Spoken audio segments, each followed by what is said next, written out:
Long way, get this shit a long way, get shit a long way, long way, hit it long way, long way, long way, long way, long way, long way, long way, long way, long way, long way, long way, long way, long way, shit long way, long shit long way, long way, long way, long way, long way, long way, shit a long way. Gotta get the shit a long way, get the shit a long gotta get the shit a long way, gotta know what she don't really understand, man. Gotta know what she don't really understand, man. Gotta get a meal, but she don't understand. She be tripping every day, she be tripping every way, but I gotta get the shit a long way, tryna get money every single way, tryna get money every single day, get money every single way, every day. Every day we gotta get paid, every day we gotta get paid, I'm feeling like we be the new slaves, we gotta finish rich, no, we gotta finish rich, got a new bitch, she don't understand, niggas gotta get rich, she don't understand, sometimes we gotta hit lit, no, we ain't hit lit, tryna get the long way, tryna get the shit the long way, Coach is tryna wrap up a entree. Told you the other day that did my phone strong. We gon' shoot the long way, we gon' get the long way, get the shit the long way. My bitch be trippin' back and forth like a phone way. My name is Atari, I ain't playing games, so I'm done talking. Yesterday she told me that she about to leave, man. Said fuck it, bitch, we gon' get some money. Said fuck it, bitch, I'm about to get some money. So what I do today, I went and got some money, Cause we gon' get the shit the long way, we gon' get shit the long way, back and forth like the pong way, man, I'ma get the shit the long way, get the shit the long way, just the only way today, because they go with shit's crazy, you gotta wear a mask, we the new slaves, and we be wearing this shit like every day, we be okay, we gon' be okay, they gon' be okay, they gon' be okay for me. So we gon' get this shit the long way, we gon' get this shit the long way, we gon' get this shit the long way, we gon' get this shit the long way, we get shit the long way, cause we gon' be okay, we gon' be okay, we gon' get the long way, Hello, everybody. Hello. What's going on? All right, let me remove this. Welcome. What's up, Nick? Nick's in Vegas. All right, what's up? What's up? What's up, Willie? How you doing? Welcome to another edition of Savings Minus Debt. I'm feeling good this weekend, so I decided to do another one. But we're not going to talk about finance, though. We're going to talk about dating. All right, so those of you that do not know me, my name is LJ Young, and I am the founder of SMD. SMD is not me. SMD is a family of people that understand that capitalism is psychological. What's up, Zach? Split into two parts, positive and negative. All right. With this knowledge, I realized that I own myself. Long story short, I don't want to get too far in the finance part of it.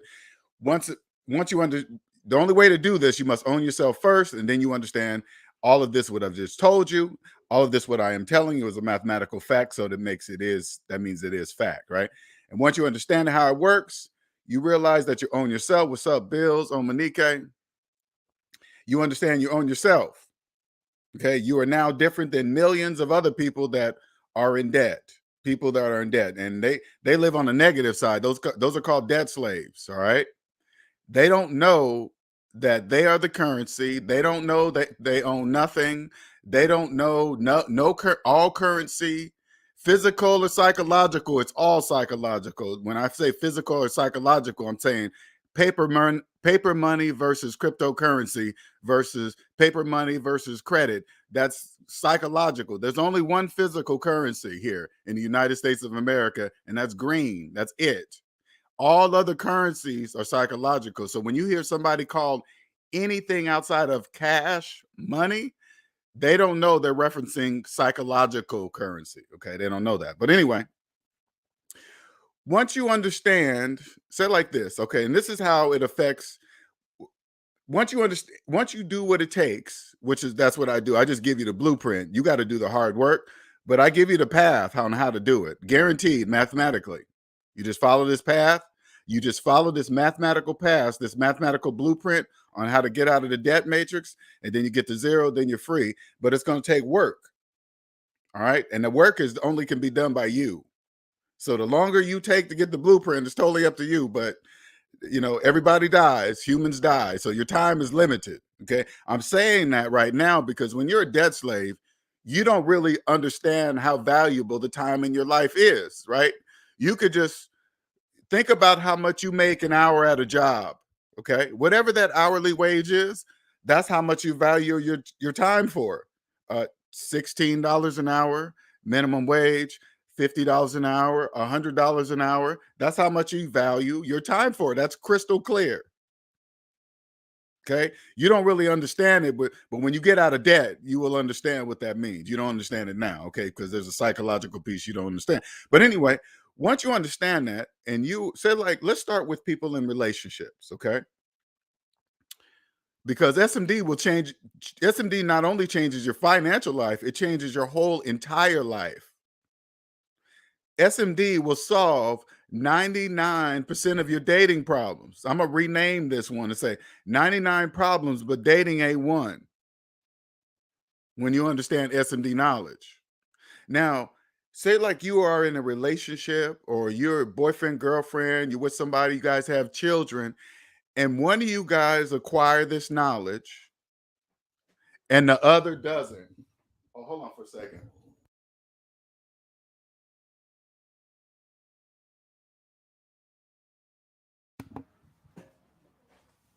And you guys are one of you guys acquire this SMD knowledge and the other doesn't.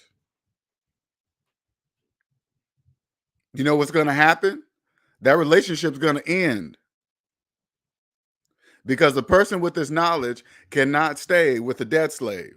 Your knowledge is going to be projected light years ahead of millions of people. Now, you hear me say that, you're probably thinking, who do you think he is? He thinks he knows. Hey, it doesn't really matter. I'm just telling you something, okay? If you've never, put it this way, if you've never seen zero debt, like $0 owed on your personal credit report in your entire life, you have no idea what I'm talking about because you've never done it. I'm the only person on the internet that has showed their entire personal credit report, me, that shows I owe nothing. Nobody else on the internet does that, okay? So that proves that. My credit report proves I own myself, right? Once you cross over to zero, you're going to see what a credit report really is. It really is just an owner's ledger. It keeps track of all the businesses that own you. And credit scores are reward points for staying in debt with your owners. That's all that is. That's all a business, and you're part of it. If you're a person that believes you can't get anything without a credit score and you can't buy nothing, that means you're part of that. You're part of that business. That's what that means. So if you're a person in a relationship and you understand this and you're with a partner that doesn't and absolutely refuses to understand it, that's going to be a problem. That's going to be a big problem because I'm just here to tell you that relationship's going to end because your mind is going to think totally different. Besides not just having any debt, you're going to realize that you own yourself now. You're now a part of the US economy, but you're a person that owns themselves. You're participating now positively. You now understand that everybody with mortgages, they own nothing. They don't own cars. Everybody was making car payments. They don't own anything. And the psychological part is they don't know that. So that relationship you're in, I don't care if you have kids, if you guys been together 10 years, it won't matter. That relationship's over. I promise you that. And there will be nothing you can do about it. It's over. And then you're going to have a choice to make. You have a choice to make. You got to say, okay, what am I going to do? What am I going to do? Are you going to stay there and try to convince them, hey, look at this? No, you're going to get tired of that. You're going to be like, nope, no. Sorry. And then say like now you're single, but you're debt free. Okay, you're debt free. You're not going to date debt slaves. When you go out, like when you do what it takes, this is why I always tell, especially the younger you are to hear this, I hope this is going to solve 99% of your dating problems.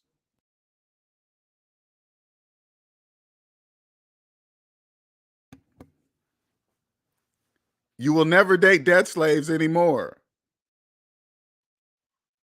The dating world, put it this way, let me put it another way. When you own yourself, which your credit report will prove that you own yourself. When you own yourself, the dating world becomes quiet. This is why it becomes quiet. You will not date any debt slave. You will not date anybody that doesn't own themselves. You will not date people who making car payments. You will not date people who finance phones and clothes and vacations and stuff. You will not date them.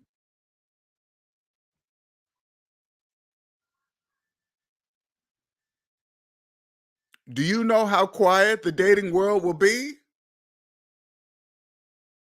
Now you're probably thinking, well, LJ, that's damn near everybody. That's true. That's damn near everybody that's in debt. What's your point? Do you know your life will be very different? Put it this way. Do you know, like, say like you're young right now, you have no children, right? So you don't really understand the child support system and the court system and the every other weekend daddy and mama and this and that. You don't really understand that. You've seen it. You've seen other people do it. You've seen it on social media, and you probably think to yourself, "Oh, that's never going to happen with me." Every generation says that. They probably watch another person before they have children. Oh, that's never going to happen to me until one day it's you, and now you're in the system talking about you hate the system and this and that. When you understand SMD knowledge, the percentage of the percentage of that happening to you is very, very low now. Not only would you not date a debt slave, you would not have sex with a debt slave.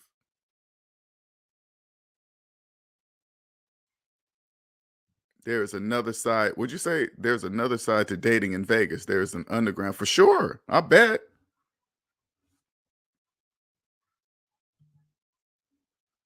But when you listen, especially for the young men too, that probably don't believe, because the young men right now, and this is what SMD knowledge does for you. Okay, you control your sex drive when you have SMD knowledge. You now control it.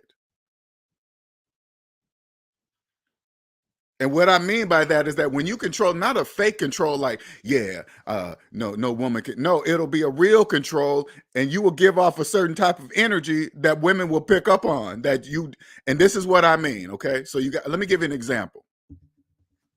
You know, you figure women probably since a very young age have been looked at by men a certain way all their lives, especially if they're a young woman growing up, they're pretty. I'm sure look after look, a guy with this hungry look. Okay. You won't have that look because you're in control of your sex drive, because you understand that, put it this way, and this is why. Once you understand and leave the debt matrix, right? Say like you leave the debt matrix, you now understand that you're free of the debt matrix. Now, if you accidentally get a woman pregnant that's a debt slave, you understand that that's going to automatically legally tie you to the debt matrix for the next 18 to 20 years, depending on the state you live in that it happens in. Think about it. All those, whatever child support regulation, blah, blah, blah, is set up in your state, that's why it's there. It's for people that do not really understand the significance of having another human being. So they got things in place for people that do not understand the significance, think they're going to just do it and walk away and not pay anything, and everybody else around them. No, that's why they have those things in place. But people don't understand. You have a choice. You don't have to be part of a system set up for people that don't understand what that means. Now, reason why you're in your control of your sex drive, because I'm not saying just because you're debt free, don't have sex. I'm just saying now you're going to think, you're going to be like, man, having sex without a condom is definitely that will never happen. I don't care how drunk, high you get, that will never, ever happen. The chances of that are highly, highly low because you understand if you get a debt slave pregnant, you are now tied to you work so hard to pay off all your debt to get out. And then you got one chance, you're trusting a piece of thin latex, which they don't guarantee. They don't even guarantee condoms and say, hey, this is 100% to protect from pregnancy. They don't say that. They just say it's a high probability it's not going to happen, whatever, right? But what if you just happen to be you? I couldn't listen. Let me tell you something about SMD knowledge. There is no way that would be like drip torture, being tied to the debt matrix for the next 18 to 20 years of my life. Because when I say being tied to the debt matrix, I will know that I'm tied to the debt matrix. Like debt slaves, you guys don't know you live there. You guys don't even know it's you, right? I know it exists. And being tied there because I didn't protect myself sexually, that would be going to court, talking to a judge, having a judge go through all my finances and tell me what he's going to split up. You give up. Listen, youngsters don't even they don't really understand what they give up. You give up all your privacy.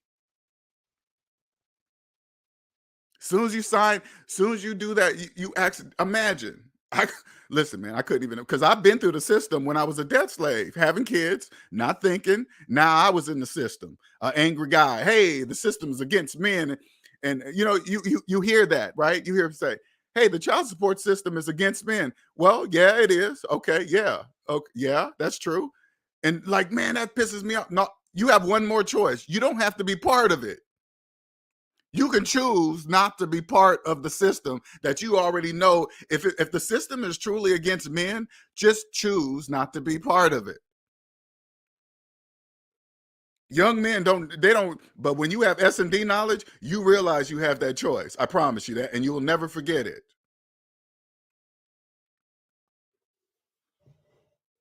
The dating world will be totally quiet, and then you'll go back to all these channels you probably followed on dating advice, and you're going to be realizing, wait a minute, I've been getting dating advice from a debt slave. You sure have.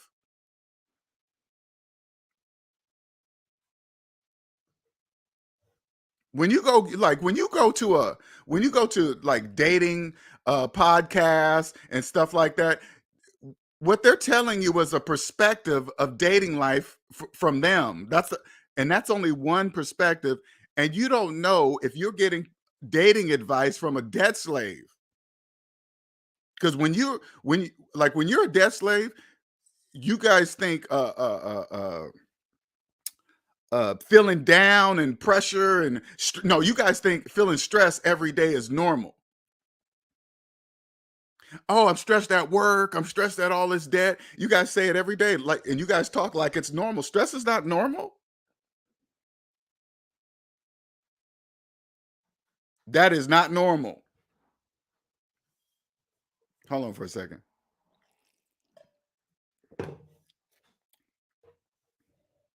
Damn, people, I did not expect people to come home throwing me off. I was at the Green Door last night. If you know, no, I don't know. I don't know I don't know anything about that stuff, man. So crazy. So crazy, Nick. When that stuff is not part of your world anymore, you really don't know. It's just like that stuff is just not part of my world. This put it this way. I know by the green door. If you know, then you know. I know what that means. Don't get me wrong. I still know what that means. I can just read it and say, oh, it's that. It has something to do with that. Okay.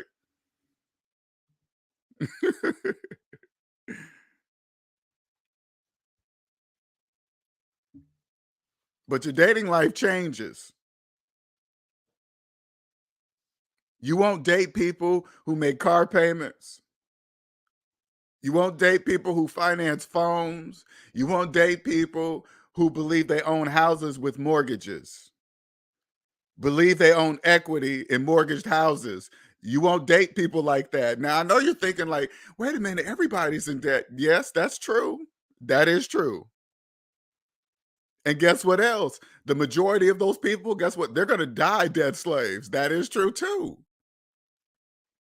But you don't have to date them.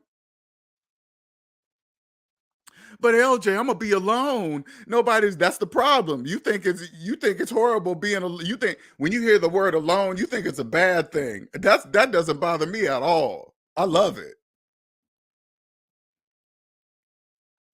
A lot of people are scared to break up with other people. Majority, 90% of it, they're just scared to be alone. That's it. That's what it really is.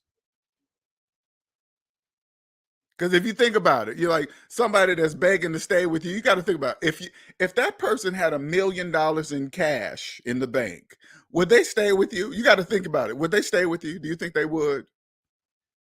You think that person would be scared to be alone if they had $1 million in cash? If the answer is no, that means that's a psychological thing. You know how many people are out there are just simply with somebody because they're scared to be alone?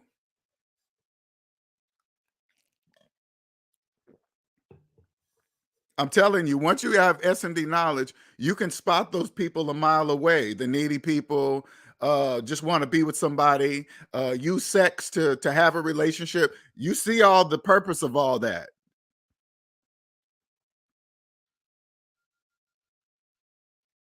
Like when you have this knowledge, put it this way, okay?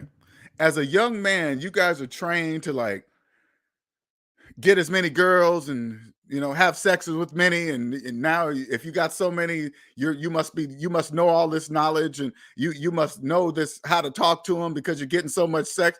No, that's a perspective. They're just listen. When you see a guy having sex with a lot of women and he thinks it's cool, I'm just here to tell you that's a perspective. That's his perspective. Now, if you believe his perspective, you're going to believe whatever perspective he's telling you, but that's a perspective. You don't have to have that perspective. You can have the same type of because like put it this way, say like you're a sexual type of guy and you like sexual type of things. So in your mind, the only type of woman that's going to do that is one of those women that you see on TV shows and OnlyFans. You think that's the only type of woman. If you believe that, something's wrong with you, because there are women that are not like that, but they're just as sexual like that. They just don't want to do it to a whole bunch of different men, and they want to make sure the man that they're doing to is only having sex with them. There's women out there that want to do those same things, but they just want to do it to one man.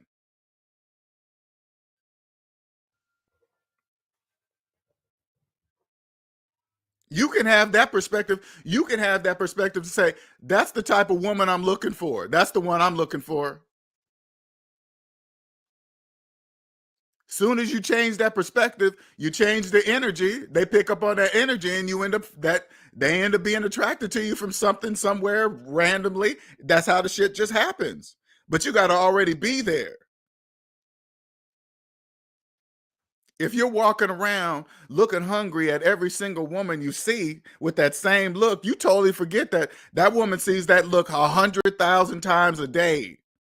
Your hungry look is no different than the hungry look from another dude. You can look at the same woman without looking hungry. When that happens, whenever I'm out in public and I see an attractive woman, I make sure they number one, they don't see that look or feel that type of energy from me. I make sure of that. That's a very intentional thing of mine. Because I don't want them thinking I'm not controlling my sex drive like the majority of other dudes. I don't want you thinking that. Nope, it's not like that with me. Because to me, how I look at women today, I don't know if she's a debt slave or not. She could be sexy, look good, drive a nice car. She got the walk, she got the body. But if she's a debt slave, it's pointless. It's absolutely pointless.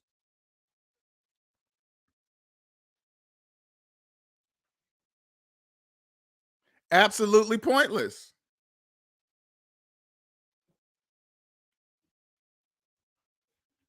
The dating world will get quiet.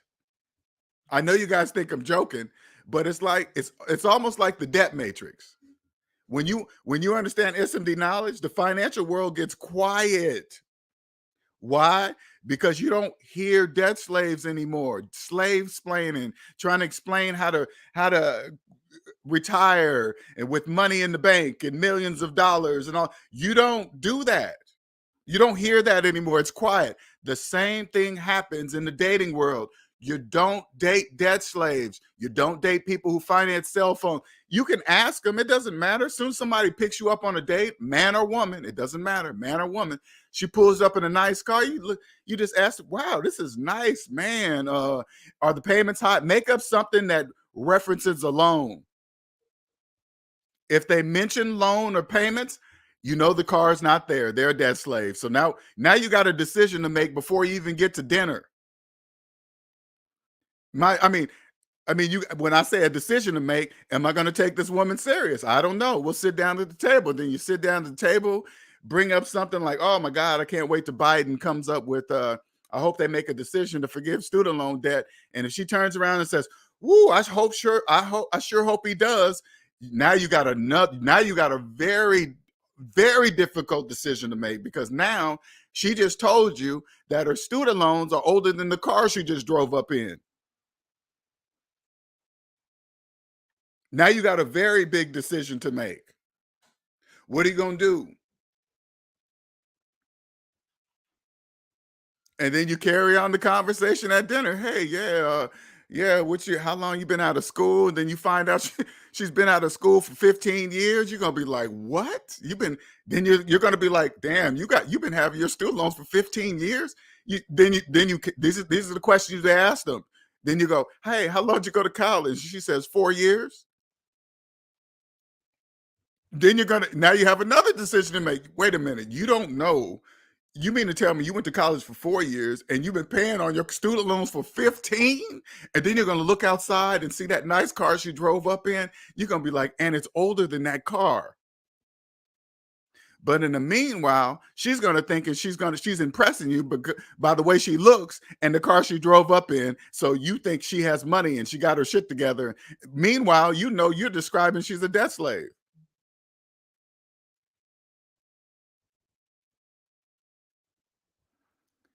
Then the energy is going to change. The energy is going to change. She's going to feel it too. She's going to feel it at dinner because that's what you're going to be admitting the more you start talking. And then, hey, all right, thanks. It was nice talking to you. And guess what? You're never going to contact her again.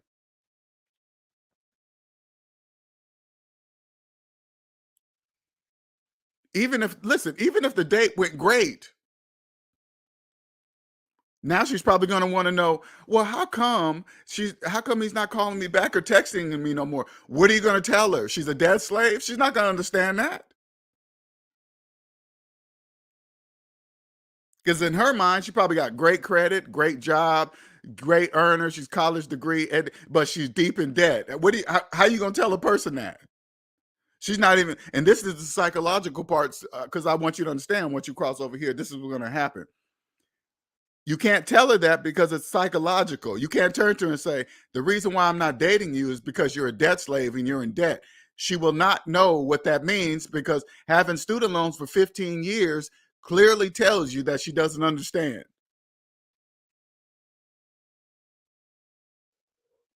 You think you can go up to a person that has had their student loans for 20 years and say, "Hey man, how long did you go to college? 4 years. How long have you had your student loans? 20." Don't you think something's wrong with that? Does that sound normal? They're going to give you a glazed look. And let me tell you what that glazed look is.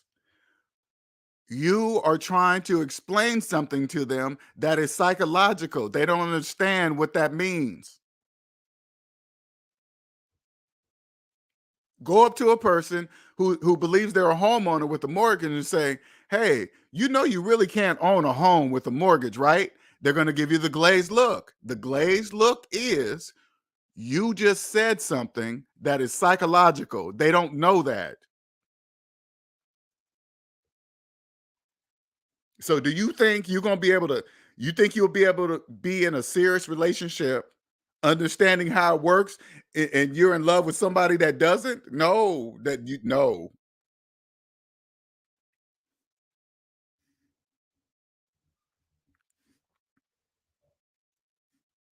But you know what's crazy, lottery guru though? LJ, you dropping game trying to be dating coaches just messing with. No, maybe I think I should be. SMD is the answer, baby. Believe that. It is the answer. The dating world gets quiet because I'm telling you guys right now, you guys out there looking for the right woman or the man, S&D is the answer for that. Okay, let me give you an example. Let me give you an example. Say like I'm 30. I'm gonna pretend I'm 30 because 30 between ages, late 20s, 30s. That's the prime dating age. Okay. Now let's go. I'm going back to my 30s in the prime dating age, but it's now. Okay. But I'm here now with SMD knowledge. Let me tell you how I would go out on dates now. I would be 100% honest with every single woman I go out on a date with. Hey, what are you looking for? I'm just looking for friends with benefits. Everybody knows what that means. So you're looking to date and sleep with more than one woman? Yes. You looking to settle down anytime? No. Are you looking to have kids in the future? No. In the future? No, I don't. I would say just like this. I don't live in the future. I live in the present. And right now, the answer is no. That's how I'd be.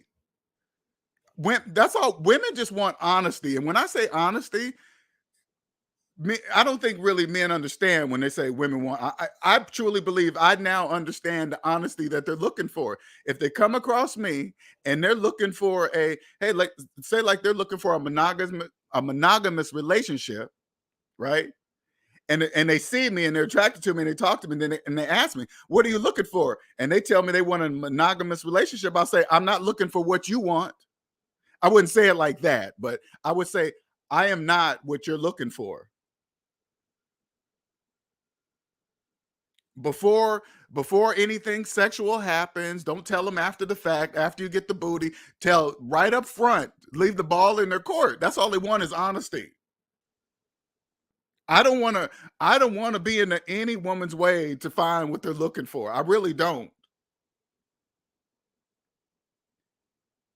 But in order to be here, you got to first own, you cannot be a debt slave and you got to own yourself and be confident in what you like and do. You got to be honest with that.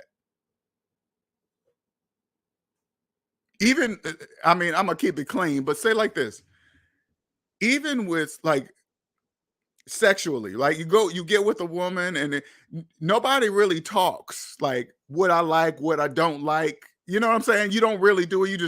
You just jump in and figure it out when it's in it. Why don't you talk about it beforehand? Because that will save a lot. That was for me, that will save a lot of time. Because what if if okay, say like this, say like I like a particular thing. And I say that to her, and she goes, "Ooh, that's nasty." Okay, cool. We might as well not have sex. I don't want that on me. It might get my hair, things of that nature. And that's nasty. Okay, cool.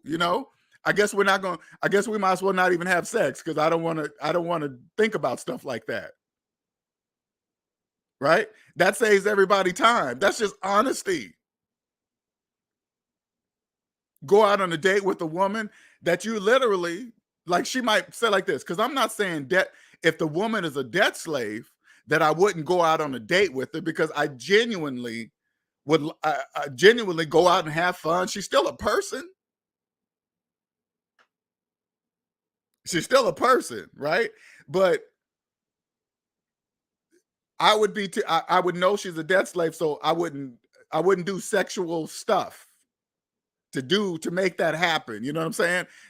She would know that it's not that way, but I enjoy her time.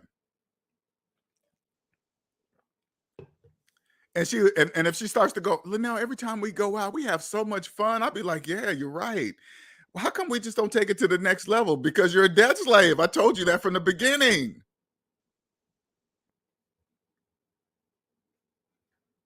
You just tell her. I would tell a woman right up front, I would say, hey, I don't mind dating. I don't mind, this might be even a sexual relationship, but I'll be strapping up, right? I don't know. I don't know. That might be a maybe. That's a big maybe. But anyway, and I just tell her what it is. By the way, we're not going to be anything else because you're deep in debt. That's what I would say to her. So before we get into the sexual, this is what I would say. You guys think I'm joking. I know you think I'm joking, but I'm dead serious. Before we get into any sexual act, I want you to understand the sexual act is not going to change what I'm telling you now. It's not going to go any further than this because you are in debt and you're not talking about getting out. You don't care about being in it. So it's not going to be anything else. And of course, the woman goes, oh, yeah, he thinks something. I know he says it now, but once I whip it on him and do this and that to him, it's going to change. I'm here to tell you, not even that is going to change anything. It's not. I promise you it won't. And I would say that. I don't want you thinking that.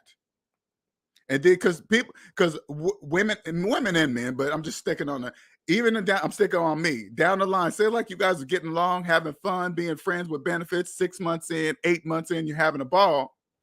Sometimes people start getting feelings and think it changes because you guys been doing this for so long.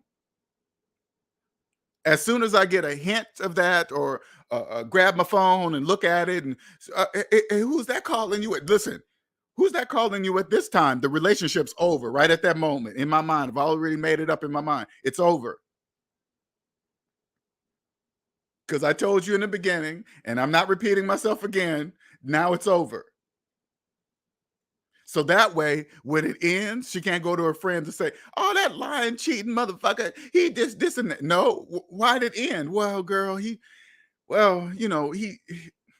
mean the girl, did he cheat on you? No, he didn't cheat on me because he told me from the beginning that he was seeing other women and it wasn't just us. And he used to always remind me of it every time after we had sex. And so, no, then what, girl, what's the problem? Girl, I don't know. I don't know. He's just different. He just doesn't act like the normal niggas the way they act. I know. I told you that from the beginning. How many guys, women, you can ask any woman, how many guys do you think could ever be that honest, have ever been that honest in their life? Guarantee you, not many.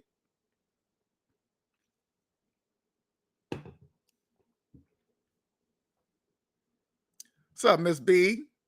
Miss AB, hello SMB family, great convo. As women feel the same way with men who are debt slave, have kids, and are paying child support or not even taking care of their children. Hey man, this goes for men and women, but with me, if I was in my 30s, that's how honest I would be. I would be unlike any other dude. I wouldn't be trying to impress women with cars and clothes and dress in a certain way or have a certain look. I would just be me. Linnell, you still driving that car? Yeah, I am. Yeah. What about it? Now, I'm not saying I'm going to be driving a piece of shit. It's going to be clean, but I'm just saying it's not going to be brand spanking new if I don't want it to be. Linnell, you still renting? Yeah. What about it? You still have student loan debt? Yeah. Then what do you talk about me renting? You won't be next to people talking like that. You won't be next to a person talking about, hey man, at least I don't throw away money on rent, and they got student loan debt.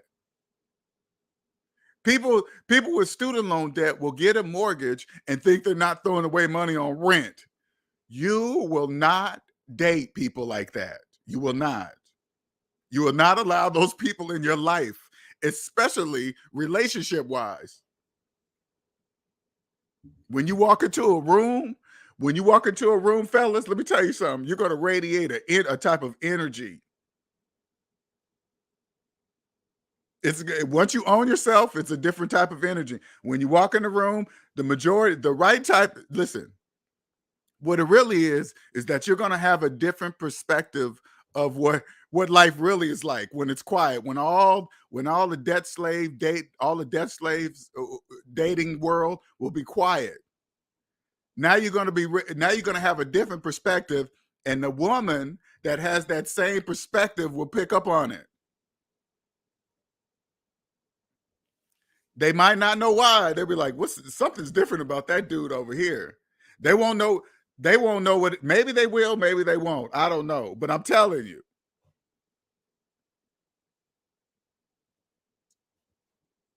You don't have to be, listen, you don't have to be the shiniest guy in the room. That's a trick. That's TV.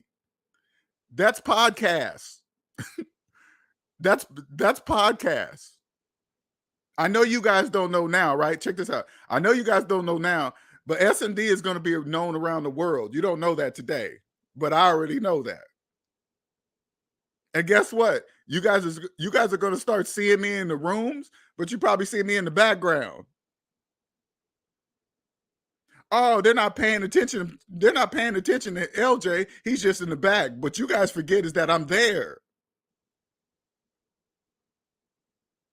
You guys don't even know. The most important people, they're in the background. They're behind the cameras. They don't want you to know who they are.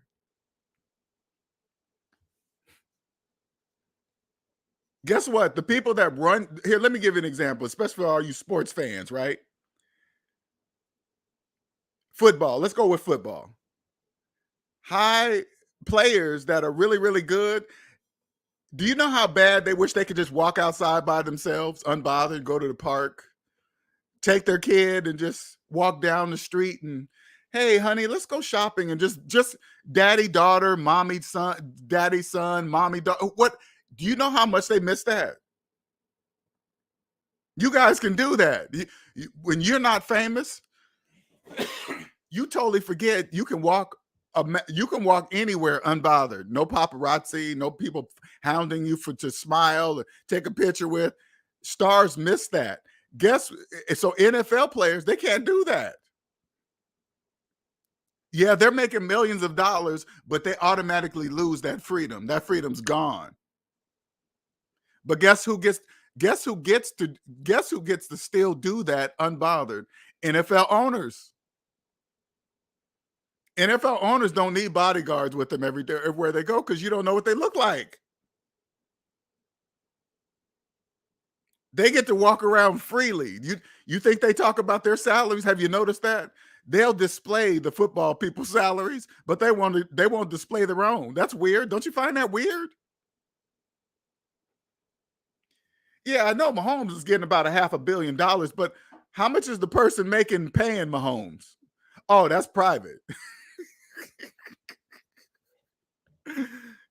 But do you need to know how much the owner is making? If Mahomes makes $500 million, do you need to know how much they're making? If they could pay, listen, if they could pay one player on the team $500 million, well, you can kind of do the math yourself if you want to. You can just, whatever your wildest dreams are, but understand, at the minimum, that has a B in front of it. Billions, okay? If they're paying Mahomes $500 million, that means they're making billions. Do you understand? This will be your view. Once you own yourself, you'll understand how it all works, and you'll look at people, how they talk. You won't be fooled by if they make six figures, if they're a doctor, lawyer, went to this particular college. All of that shit is a program. Don't you guys know that shit? It doesn't matter what college they went to. Listen, You go find somebody that went to one of the most prestigious colleges. Hey, I went to this college, that college. You walk up to them and say, do you have your student loan debt? If they tell you yes, what does it matter what college they went to? If they went to a prestigious college for 4 years, but they keep their student loan for 20, that means the college didn't teach them shit. What are you talking about? Why are you telling me what college you go to? Do you know you're embarrassing the college when you say that?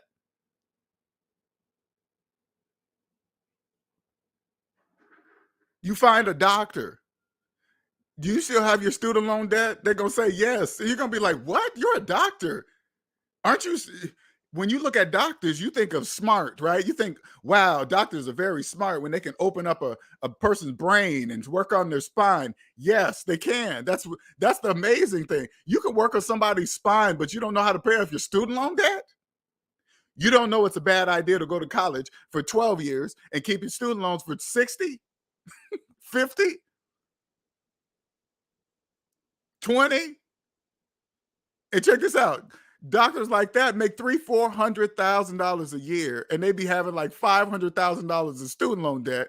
Make $300,000-$400,000 a year, $500,000 in student loan debt, but keep them for 20 years. You got to turn to them and say, "What college did you go to?" You walk into their office, right? You walk into a so-called smart doctor's office, and you look at because they love to put the degrees on the wall, and then you look at it and say, "You still have your student loan debt?" Yeah. Then why do you have that degree up on the wall? Do you know you're embarrassing the college? Because that clearly says this college, no, it says unconsciously, it says this college didn't teach me math.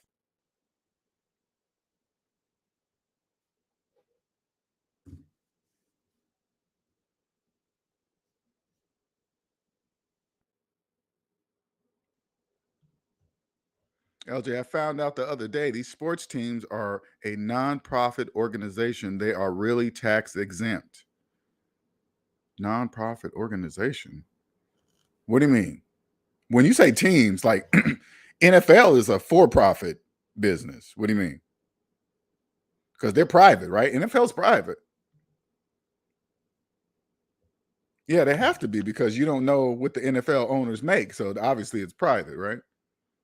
I don't really follow sports and know how all they work, but all I know is this. I always hear the salaries of the players. I never hear the salaries of the owners.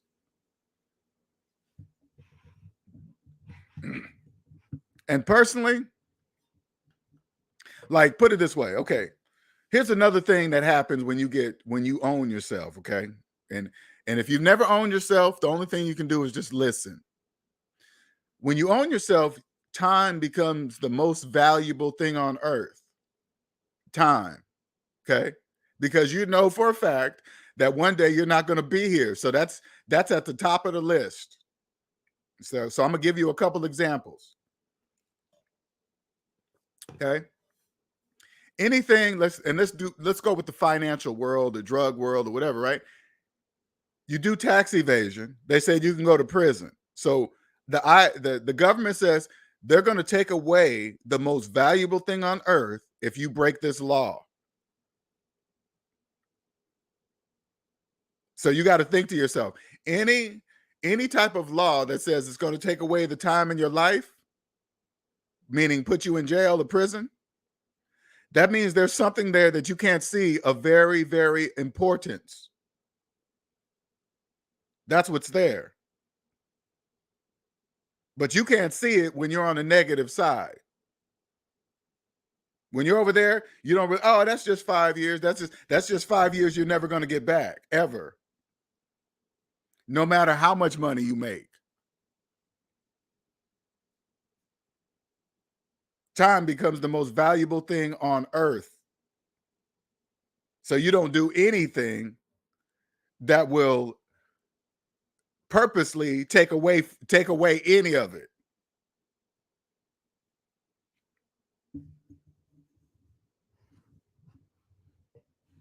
Once you understand how that works, businesses know, banks know. Like when you guys hear me say, Hey, I show my personal credit report. No, I'm the only, listen, you got to really think about it. I'm the only one on the internet that has done that. Why is that? It proves that I own myself. That means any advice that you're getting from me, you know it's not coming from a debt slave. So if you're getting dating advice, you guys, I know you guys don't think it's a big deal, but when you're getting dating advice, you don't know if the person that's giving you advice is a debt slave or not. You guys don't know what debt does.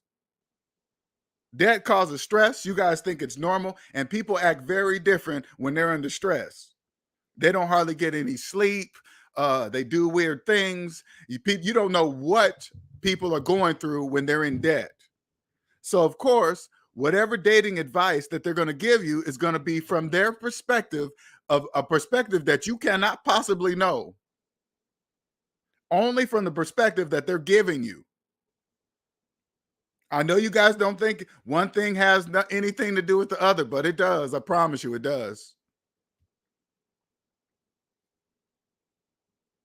You hear people, you hear, oh, then say like you're on a date, and you come across, because this would that listen to the things debt slaves say, okay? So you can understand the questions to ask. Hey, because you guys always do the same thing. Let's just go through the thing. What do you do? What do I do? You know, they just want to know who they're dating. If you say the right job title, oh, cool, cool. That means good money, good career, whatever. Did you go to college? Like, college means something. If you say yes, the other person say yes. Okay, that's plus points. Why you guys believe that? Because society tells you that. You think it has something to do with that. All these people that gone to college but not paying off their college loans.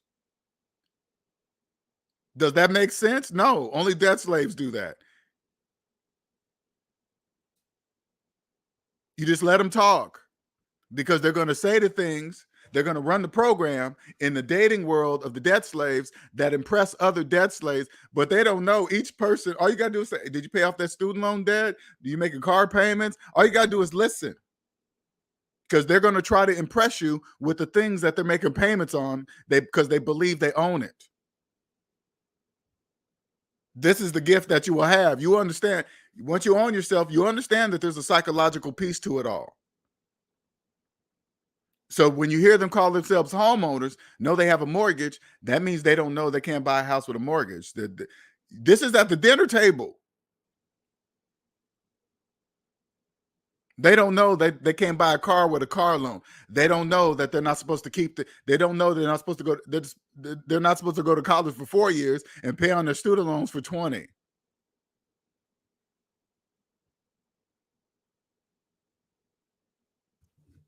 So when you're having these conversations with them, they don't know why you're having these conversations, because they're normal conversations. Only they don't know. Like when you hear people talk about student loan debt, the people that are talking about student loan debt are the people that are in student loan debt.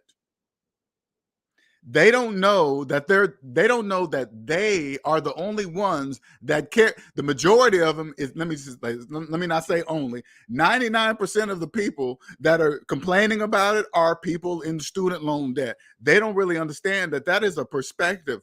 People that don't have student loan debt, that have paid off their student loan debt, they don't care about what's going on over there. The protesting and this, whatever, it doesn't matter. So if you're on a date and you got this person talking like that, oh my God, I really hope the president and the Supreme Court do this and that. So you're waiting on all these outside entities to change your life when you're making the money to change it now. You will also understand this once you own yourself. This is the dating life. You go out on a date, and then you listen to a debt slave. You listen to how they talk about their finances. Because you got to remember, debt slaves talk about finances to try to impress the date. So they're going to naturally tell you about it. But you listen to how they talk about it. And if they always talk about their finances in the future tense, they're a debt slave. They're talking about they're talking about buying houses with mortgages, owning property with mortgages and loans. That's what they're talking about. All their money is in the, oh man, this house is going to be worth this in about 5 years. I'll be able to pull out the equity and then I'll be able to do this. Everything's in the future. Just listen to the future tense. Debt slaves don't know they are talking in the future. This is the psychological part. They don't know that they're talking in the future tense always because they have no money in the present. They don't know the reason why when they talk about retirement. Oh man, in 5 years, and if the economy does this and flip flops, and I'll have this much, and this much, and $1 million in 2000. Nobody knows that. The future doesn't exist. Who said that? Man, they said if I have this house for 6, 7 years, the house value will be. Do you have any money to buy it today? That's why they're talking in the future. That's why debt slaves talk in the future tense about their money. This is what you'll know.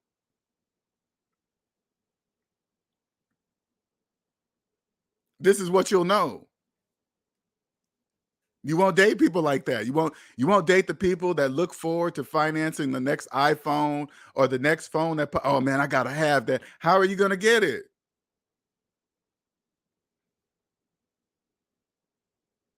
Pretty soon you'll get to a point, Nick and I was even talking about this. Soon you'll get to a point to where you don't really even have to ask a debt slave questions because you'll know just the way they talk. Now you got to remember, once you understand that capitalism is psychological, you'll clearly understand that there's another language that they don't know because they don't know there's a psychological piece to it all.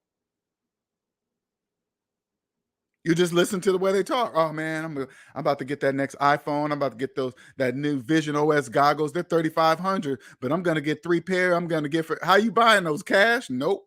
Financing. You will never date a person that finances a phone every year. You will know that people with finance phones have financial problems.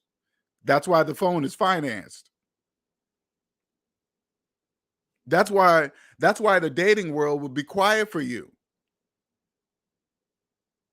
Now you're probably thinking, man, I'm gonna never find no woman, man. You know how long it's gonna take? Yeah, it probably will. It probably will take a minute. But that's okay. When you're in control of your sex drive, because right now guys are probably saying, man, there's no way I could go a whole month without having sex. If you're saying that to yourself, that means you have a problem. Because you got to think about it this way. If you're a guy that says that, oh man, I can't go 2 weeks without having sex, you got to ask yourself, if I went longer than 2 weeks, would I die? If I didn't have sex for a month, would I literally die? The answer is no. That means you have a problem. If you don't die from it, that means that's an addiction. That's what that is. Once you own yourself, you become in control of your sex drive, and you can just turn it off and on when you want to. You don't have to be out in public looking hungry at every woman. That's turned off. You could just turn it off.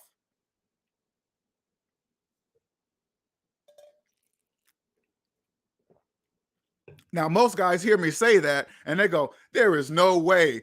I know you believe that. I know you think that, oh, he's 53. That's why he's saying, I know you guys believe all that. I get it. I totally understand.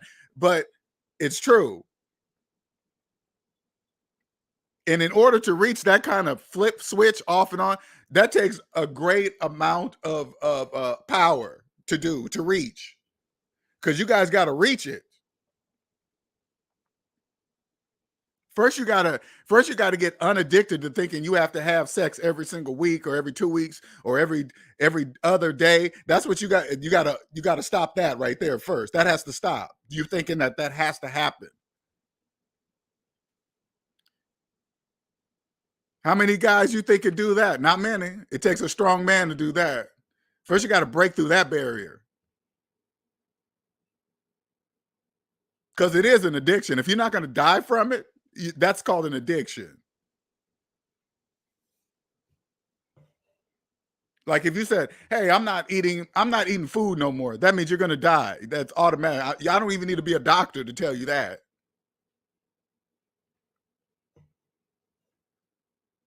You don't even have to say, hey, I'm not a doctor, but if you don't eat food, you're going to die. That you don't even have to, nobody has to be a doctor. You don't have to go to school for that. We said, Miss B, when I go to the district attorney's office and see all the degrees on their walls, I immediately think of their student loan debt. Visits to the doctor's office too. It's banana. You just automatic. It's an automatic, Arlene. Automatic. I went on a date last weekend with an older man who owned a finance company. It was interesting listening to him talk about his different business dealings. He was definitely trying to impress me, but I saw it differently as far as his dealings with different debt slaves. It's business. Interesting. Interesting. When you say you're using particular words, because we SMD, we know you either know capitalism is psychological or you don't. So if you're using words, that means you're trying to describe something. Once I financed the iPhone and charger, never again. I read the article that said a Chinese man sold his organs for an iPhone. And you know what's so crazy? When I saw Apple break away their power brick to sell separately, you know what that really means? This is what you guys don't, and this is what I want you guys to understand why the dating world is going to change for you. Okay, this is why. Now, not only are debt slaves going to finance the iPhone, they're going to finance a fucking power brick. There is no way, if I was an iPhone user and I was a debt slave, that probably would have woke me up. I would have been like, wait a fucking minute. Wait a minute. Not only do you want me to finance the phone, you want me to finance a power brick? Hell, and I can't use the phone without that power brick. No, I can't, right? No, I'm not financing that. No, because I'm not saying not buy an iPhone and a power brick. I'm not saying do that. I'm not saying not do that. I'm saying I would never finance a phone and a power brick. I would never do that.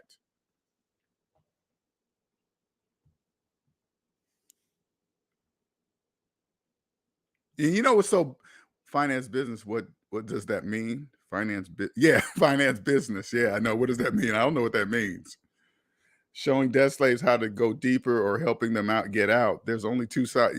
It's crazy, man. It's like I remember I did have an iPhone in the early years, but I left as soon as they took away the headphone jack. Two things made me leave.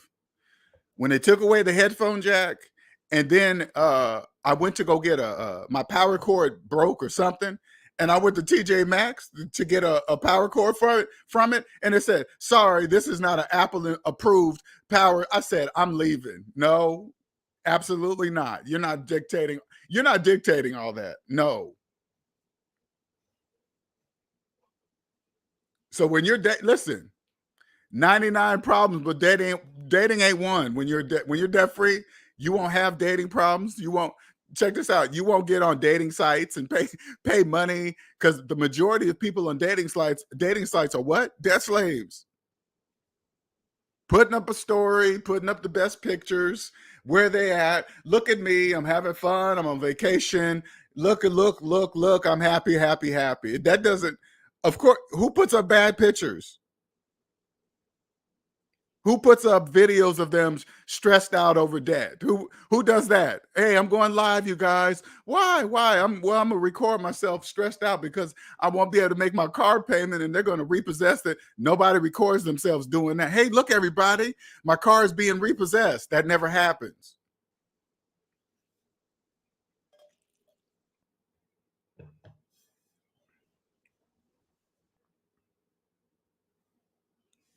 Oh, she said, okay. He rolled up in his Mercedes. It was nice, but I was not impressed. He kept talking about money. I was not impressed. I don't care about other people's money. I know, right?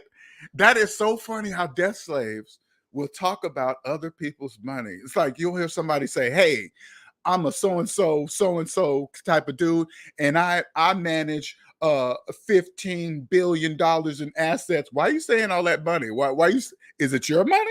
No, then, oh, you just manage it. Okay, why are you telling me about it then? Now, if a person said, yeah, I manage my $15 billion, I'd be like, okay, now I am impressed. That is so funny when people talk about other people's money.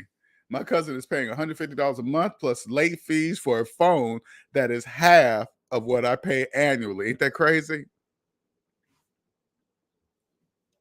And you guys, I know you guys don't think it's a big deal, debt slaves, but when you finance your phone and you boot it up and you get the image of your carrier, this is part of, hey, listen, dating world, listen, this is how you kind of identify debt slaves. You look at their phone and see if they have, see if it has a carrier's name on it. If there's a carrier's name on that phone, there's a 99% chance that phone is financed. Okay. And if it's financed, that means they have finance problems. All right. I promise you that. I promise you. Because you got to think about it. If they roll up in a nice car, they got a nice job, they live in a nice area, they have a nice place, then you got to ask yourself, then why is that phone financed? People that, listen, I'm going to just give you a hint. People that own everything, own their house, own their car, no student loan debt, no debt, they don't have finance phones in their hands. They don't do that.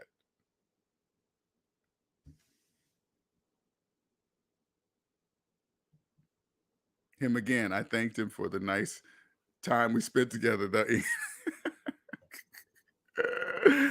Oh, this is finished. Okay, the wine. I told him that the following day I was not interested in seeing him. Oh, wow. Oh, God damn. He must was like, and see, I was saying that earlier, when you're in the dating life, how can you tell the person why you're not seeing? You can't go up, you're a debt slave, and I don't want to see you again. You can't say that to him.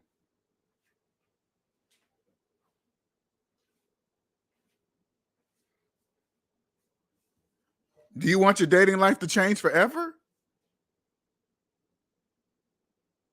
If you want your dating life to change forever, if you want to stop being confused, if you want to stop ending up in bad relationships, if you want to stop all that nonsense, you don't know where to look, you don't know who to ask, because most of you guys, if you don't know, put it this way, if you don't know that you're a debt slave, that means you don't know if your friends are debt slaves. So when you call your friends and ask for advice, you don't understand that you're going to get a perspective.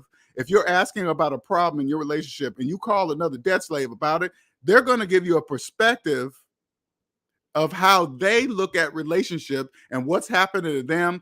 On top of that, stress from bills. Oh, this person don't pay enough of this and that. They don't do their part, when it really is just a whole bunch of debt. You don't really understand how it works, but they'll blame somebody for not paying this and they don't do that and this and that. And then that's why it destroyed. So that's the perspective that you're going to get.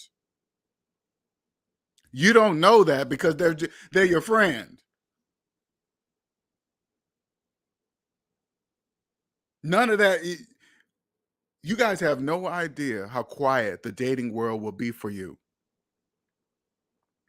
Then you'll go back and look at all these podcasters and you'll listen to them in a different way. Because you got to remember, the podcasters must impress you. When you go to their channel, you must see something, you must see some fancy stuff, some nice setup equipment. They might show you a little bit of their life or their cars or whatever, something to impress you, to say, look, I got money. You should listen to me. Look, I got my shit together. Because that's what you guys naturally look for. Is this setup? Is this mic right? Does it? Wow, is the video clear? But you guys don't know if you're talking about, if you're listening to it. That's a stage you're looking at. Whatever he or she is about to show you in their life, they set that up first before recording it, so it can have the effect that they want you to see in that perspective.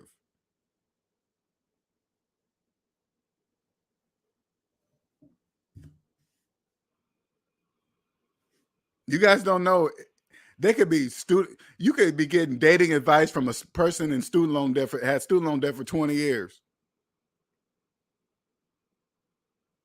When you're young, you don't know about business taxes, personal taxes.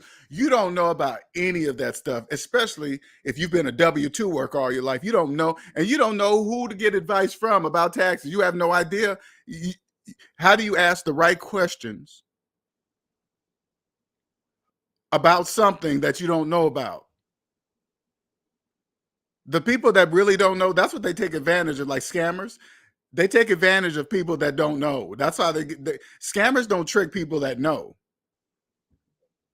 When you understand that capitalism is psychological, scammers don't trick anybody. You got to remember, whatever this is how you know, okay? Whatever a financial scammer is doing, it cannot make financial sense. It cannot make mathematical sense. Scams cannot make mathematical sense. That's what makes it a scam. So that's why when you understand capitalism is psychological, it's easy for me to see a scammer. All I got to do is just listen to him. All I got to do is just talk about money. I'll know right away in 2 minutes. Tell me how you earned your money. Where's your money at? What'd you do? Whatever. All I got to do is just ask those simple questions, because you got to remember, scammers are this is how you got to really look at it. And the younger you understand this, the better. If a person is a financial scammer, right off the bat, that tells me that they don't understand capitalism is psychological. Right off the bat, because they're cheating. So if they're scamming, that means they also don't know about the tax system, because they cannot claim stolen money. So they're also cheating on their taxes, because if they're stealing people's money, they can't report that on their tax filings. So that means they're not paying taxes. They're not doing anything. They're just cheating. So that makes them obvious to me. It's not really, all you got to do is just listen to them. If they tell you, if a celebrity tells you that you can invest while having student loan debt, that means that they don't know you, because you can't do that. You can't invest you can't invest in something outside yourself when you haven't invested in yourself. Your personal credit report shows me if you've invested in yourself. Like debt slaves, you guys don't know. Like when you're young, again, when you're young, you don't really understand this, but when you go get a loan from the bank and they run your credit, they're going to automatically know if you know or not, because they're going to go by how many owners you have. Here you are happy that you got a high credit score of 800, 850 or whatever, but within the credit report, you got pages and pages of owners. Yeah, you're paying them all on time. You're doing whatever you need to do to keep your credit score high, but guess what? All of those pages, those are your owners. Do you understand what life would be like if you understand this in your 20s? Your dating life, you won't be this angry man, mad about the court system. It's against men, baby mamas are this, and bashing women, thinking it's their fault. You won't be part. That's a perspective.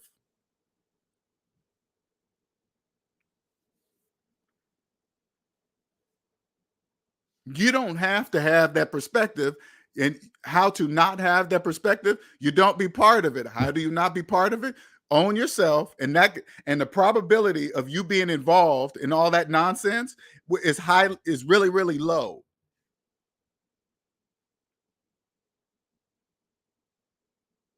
Is really low. Counting on in your life,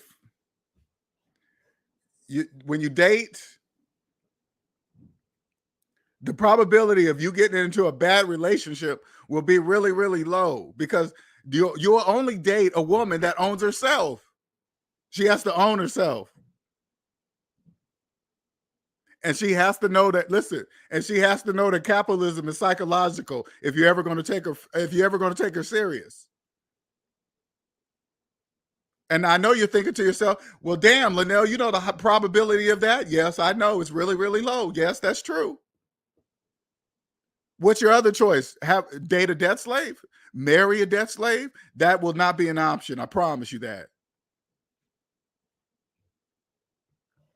A marriage is a legal agreement. You will never in a million years be an SMD family member getting into a marriage, a legal agreement with a debt slave. That would never happen in a million years.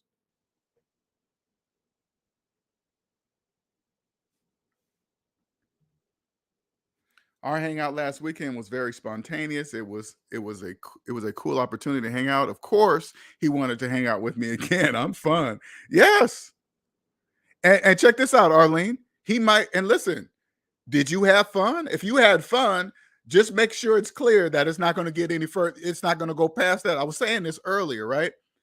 If you really enjoyed your time with him, like hanging out, and it was enjoyable, just make sure he understands that this is how far it's going to go. It's not going to go any further. It's not going to turn into anything. It's not going to be, hey, who's calling you on your phone and this and that. You got to just make it clear. Hold on.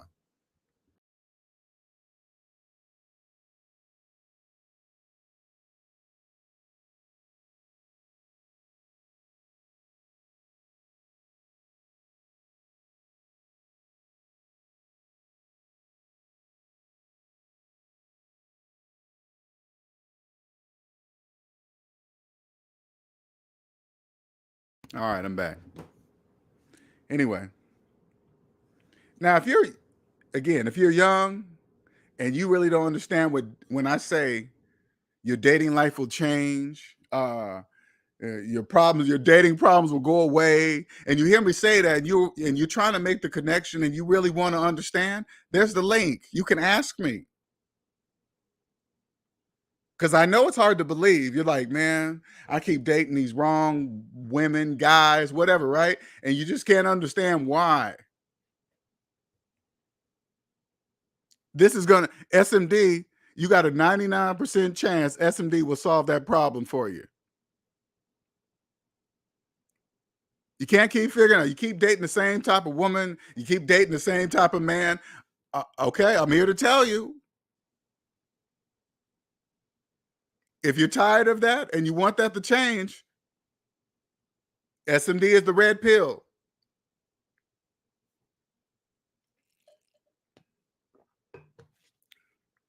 I want you to think about it. Have you ever come across a channel like mine? Have you ever come across a channel like this? Ever? Have you ever seen somebody show their entire credit report and made a video about it? Have you ever seen somebody do that? Ever? How do I keep doing things that nobody else does? Because I'm telling you something. What do I do? Because you probably come to the channel, well, what do you do, Linnell? I help you own yourself. That's what I do. I help you own your life. I help you participate in capitalism positively. Pay your taxes. Don't hide money. Make sure you tell the IRS every place you earn, CashApp, this bank, this app, that app. You tell them, here's all the information, because all the apps that are you guys transferring money and stuff like that to, they send you guys records at the end to say, hey, look, this is how much you made and this is what you did during that year. Here you go.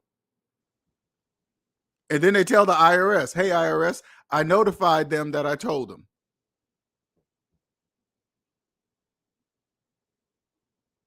So you're just part of the system. You just make sure you identify, that's right, IRS, here you go. I made all this, and this is my money. This is the account I use. This is the business account. Here's my personal account. You can, here, IRS, you can clearly see I don't mix them. So I understand how it works. I only use this for business. I only use this for personal. You don't really have to explain that to me. It's pretty self-explanatory.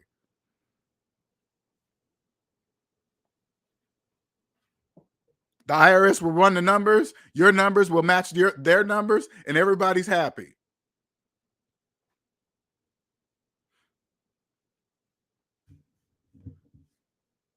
This is the first year. This has never happened in my life. Okay, personally. This is the first year I was told I had to prepay my taxes. Meaning they now have me paying my taxes quarterly, personally, because I work for myself. right? So I guess technically I'm still a business. I don't know, but it's just weird. I'm like, what?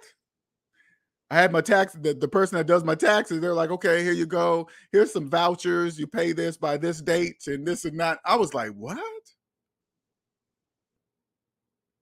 Pay my, and they said if it's more, they'll just give you the money back in return. I'm like, huh, I've never done that in my life. But, and then I really thought about it. I actually have done that in my life. But this time, the only difference between then and now is that today I know it. Before I didn't know it. Now, why I didn't know it? Because if I got a big tax refund, which I almost did every single year because I had kids and all this other nonsense, right? I would get a tax refund. You know what that means? I prepaid my taxes. They're just giving me back the leftovers. So that's what the lady said at the tax office. She says, okay, you're going to pay this amount quarterly. This is what you do. And then at the end of the year, if you've overpaid, they'll give it back to you. And I was like, that feels like a tax return. It is. But the only difference is I know I'm doing it now. I'm doing it consciously. I'm actually sending them the money. When you're a W-2 worker, they just automatically take it out of your check. And then at the end of the year, you get a tax refund because you gave them too much during the year. Right? So now basically what they're doing is this. It's the same way they do W-2 people and give them a tax return, but they just know the people that understand how it works and you own your business and you own yourself or whatever, right? They're like, okay, you guys do know it's the same thing, but different. You guys are going to send us the money knowingly. And then if you go over, we'll give it back to you just like we do W-2 workers. Because you got to remember, the majority of people in business, the majority of people in business are debt slaves too. Okay. And they don't really understand how taxes work. And if they waited till the end of the year for business owners to pay them their tax money, they might not get it. They might not get the money. So they do that shit. I understand why they do it quarterly. I totally understand it. Totally understand. Like, they already have to wait to the end of the year for W-2 workers, right? That's a long wait. But people that own your own businesses, they're like, okay, but we're not going to wait for you. I totally understand it, totally get it. But it shocked me because this is the first time in my life I've ever done that. I was like, prepay my taxes? What the fuck is that? And then hey, check this out. I pay the people to do my taxes, right? So I'm coming up, I pick up all our stuff, and then I pay them for the service. And then she hands me the taxes, and then she shows me the voucher that I must pay quarterly now. And then I look at the first voucher and I look at the due date, it's due the next day. I told her, I said, this is due tomorrow. She's like, yeah. I was like, what? But here's the thing. If you're doing good business, if you're doing business as a debt-free person, those kind of things are really not a problem, right? Especially if you're not. Now I got to get used to it. Now I know, okay, this is there. Okay, I got to make sure I have the money here in this place to make sure that's covered, blah, blah, blah. It's not really a big deal. It was just a shocker because this is me first starting. And if you don't got the money, right? If you're not doing your business right, people don't have the money either. And when tax bills come up, I guarantee you, a lot of people don't have the money to pay those bills when they pop up like that. And I'm gonna say, when I say pop up, I don't even mean to say it like that. It's not a tax bill is not a pop up. It's not a surprise. It's not. All I know is this, okay? When you first, and this is some advice for young people that want to start a business, or excuse me, young people that have had that been doing W-2 work all their life, meaning that you've had a job, they take the taxes out of your check, and then they do it all for you, and then you get the net. There's a gross, take out the taxes, you get the net. And if you had that done all your life, this is what I strongly suggest you do when you cross over to business. This will not only help you in the future, This will also let the IRS know that you're serious. Okay. When you get ready to start your own business, make sure you hire a professional to do your first couple of years of business taxes. Okay. During this changeover process, make sure you have a professional who understands it, who, if you can find one, who's personally debt free, but that's not necessary. If the tax company is good, and they have a good rating, don't really go by that, but just, you can't really, there's not too many places that you're going to find a tax place where all the people who work at the tax place are personally debt free and no capitalism is psychological. You're not going to really find that. So just find a good company, have them do your taxes. This way, the IRS will know you're taking it serious. Because if you try to do say like you were in debt personally and you try to cross over to business, and then you try to do your own business taxes, never being over there before in your life ever, that will be easy to see. I just picture this. I'm sure it's easy for the IRS to see somebody that does that. So take the time to find somebody to do this for you. Because this is the first time when I crossed over from W-2 to 1099 to business or 1099 or LLC, right?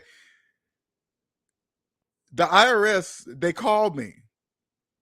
And then I had to do some kind of video calls, and then I had to verify some numbers on my past reports and this and that. And I'm assuming they did that because they could see that I was switching from W-2 to business. And it wasn't really a big deal because my tax filings were done by a professional, right? Because I can imagine somebody that's trying to do it themselves or trying to scam or trying to get a, I'm pretty sure that's easy to spot, especially when you know capitalism is psychological. Because you guys got to remember, people that cheat on their taxes, they obviously do not know capitalism is psychological because they're cheating. So they don't understand that they have a pattern that they don't know that they have. And that's really easy to see. It's not really difficult to spot. So if you're doing it honestly and you're just messing up on numbers, you keep excellent records, you keep all your receipts, you make sure you have a business account and everything that goes in. These are things easy to see because people that don't understand how it works, they commingle funds together, personal and business. They're not really keeping track of anything. Because you guys got to remember, when you have a business account and you only do business expenses in there, there's a pattern in there. There's a pattern. There's a pattern amount. There's usually patterns of businesses that are frequented. It's over and over, and these same purchases over and over. And then you go look at your personal account. It's all over the place. Gas, food, some shoes, and this and that. That's a pattern of a personal account. So if the IRS sees those patterns from your personal account over in your business account, I'm sure that clearly tells them that you don't know you're not supposed to commingle accounts. One look at your personal credit report, young people, they could tell if you know or not by your personal credit report. My personal credit report is one page and it's zero debt. Debt slaves have pages and pages on their credit report. There are people with multiple pages on their credit report, multiple. And they believe it's normal to have multiple pages. They don't know that that is a perspective.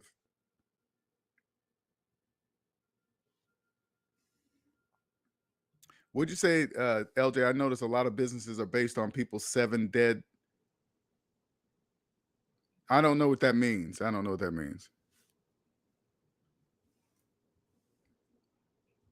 You want your dating problems to end? Are you tired of living in that perspective of the dating life? And you just want to enjoy life. You just want peace and you just want to enjoy what you want to enjoy. First, you got to make up. First, you got to own yourself. Make up in your mind what you want, what you like. I mean, in every single way. Okay. You make up in your mind what type of relationship you want. You make up in your mind what type of woman you want to look like, what type of sexual stuff you want her to do with you, blah, blah, blah. Whatever you want, you put it in your brain and say to yourself, I'm not going to accept anything less. That's what you say. Can you imagine? Listen, can you imagine how many people are locked into a relationship where they're sexually unsatisfied and they can't even tell their partner that they're not doing anything for them? That's got to be a horrible place to be. And the majority of that is really the person's fault. The person that's like, say like this, okay? I'll use myself for example, right? Say like I want to make sure I keep it clean. Say like I like something sexually, but I want the woman to also like doing it. Okay? There's a difference. There's a difference. And she saw, you get involved and she says, well, I don't like doing that. But now you have your feelings involved. You like her, you love her, she loves you, blah, blah, blah. But you know that you like that. And not just anything. It's like, this is what I like. This is what I like. Like if you said, I can live without it, you're lying to yourself. And that's how cheating happens. Because if you like it, you're going to give off that type of energy. And guess who you're going to attract? You're going to attract a woman that likes doing it, and she's not going to be your wife. And guess what's going to happen? Infidelity is going to happen. All because of what? Because you wasn't honest with yourself. So that's why I say you got to be honest with yourself about every aspect of what you want. And that takes being alone for a while first. It might take a year of you being alone so you can really decide what you like, what you don't like, what you're going to deal with, how you're going to approach it, how you're going to say it. You got to just be honest with yourself. And if whatever you come up with doesn't hurt anybody else, that's what you go with.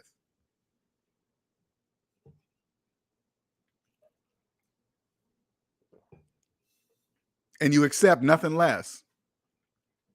How do you reach a point like that? You first must own yourself. You must first realize you don't own yourself. That's the only place you hear me talk and you think I wouldn't talk like that to a woman. I wouldn't say these things. I really wouldn't be that honest with her. Yes, I would. Why? Because I already love myself. I'm happy this way. Ugh, that's nasty. No, it's nasty to you.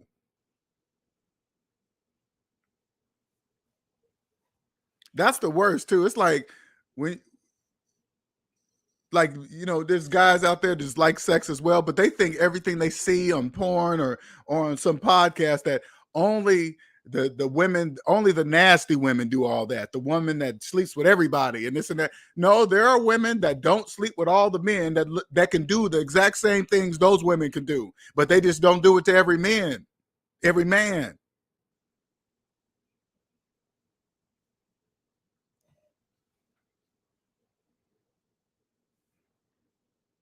Like I said earlier, can you imagine how comfortable you could make a woman if she 100% knew that you wasn't sleeping with no other women and it was just her?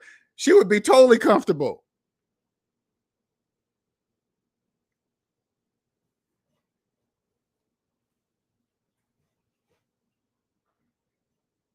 If a person knows that you're sleeping with other people, they're really not going to be their full selves in a sexual thing because you just can't connect like that because it's not that type of connection. It can't be.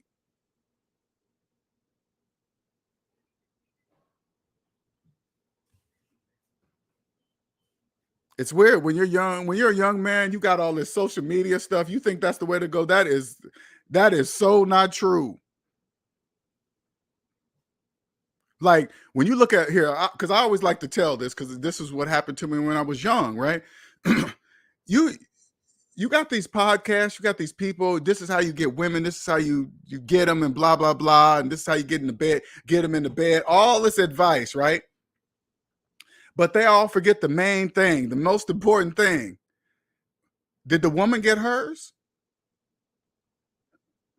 Because you know or not, you could tell if a woman really gets hers or not, right? So I remember when I was young, I was in that whole thing, but it wasn't the internet. It's the same thing. It's the message just delivered differently. Oh man, you get the girls. This is what you got to do to get the draws and blah blah blah, and you do it. And I remember when I was young, when I first experienced that with a woman, I was always like, damn, I ain't never experienced that before. So I always looked for it when a woman got hers. Okay, I'm gonna just keep it clean as possible, right? So whenever I got with dudes when we was late teens, early 20s, real young, right? They tell me, oh man, I slept with so and so. So I used to always ask, so did she get hers? They would always tell me, I don't know. I was like, you don't know? Don't you want to know? Nah, man, I could care less. Really? Do you know what it's like when you do experience it? Do you know what that's like? Obviously, you don't. Then they try to make me weird for asking it. No, no, you're the weird one. I didn't know this when I was young. I used to think, why do I care about that? I used to say that to myself. Why do I care if the woman gets hers? That obviously means there was some kind of connection for her to reach that point. So there's guys, it's like this.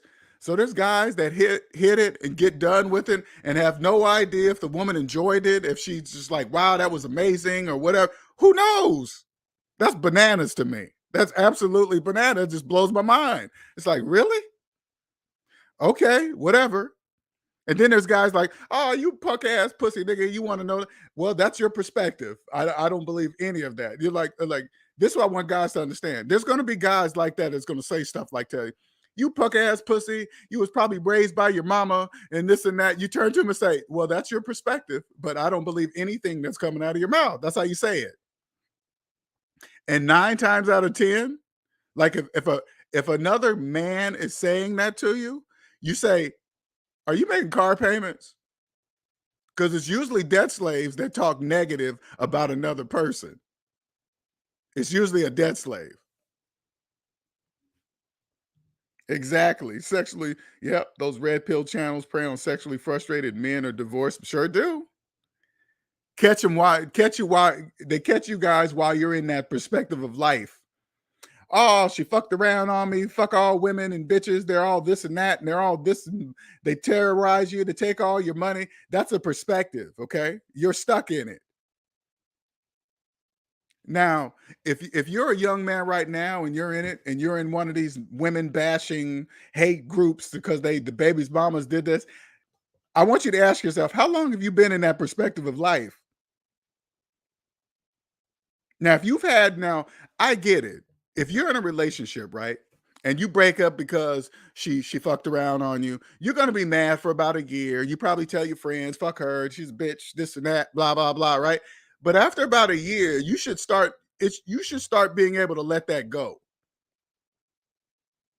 Because it just happens. It is. You can't control another person. God is the only person. God gave us the gift of choice, and only God can take away the gift. Nobody, everybody has freedom of choice. God gave it to us.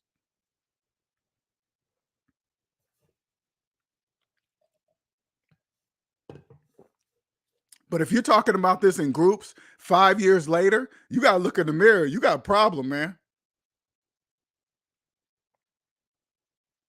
If you're still mad at your ex and because she's dating and you guys been done for like 3 or 4 years, that's a problem. It should take you about a year to get over whatever. But if you're in those groups, that's a perspective of life. If you believe, like if you're in it and you believe all women are like what you're describing or what they describe in those groups, are there women like that? Of course, but they're in that perspective of life. All women are not in there. They don't all do what those women do in that perspective of life. They don't all do that. That's not true. There are people that get divorces without being involved in court. There are people that get divorces and exchange their children and work together and about discipline and school. Just because they didn't work out, they still make sure the kids, and that's true. That happens. All you got to do is make sure that is the perspective of life that you choose. All you got to do is choose it, because it does exist.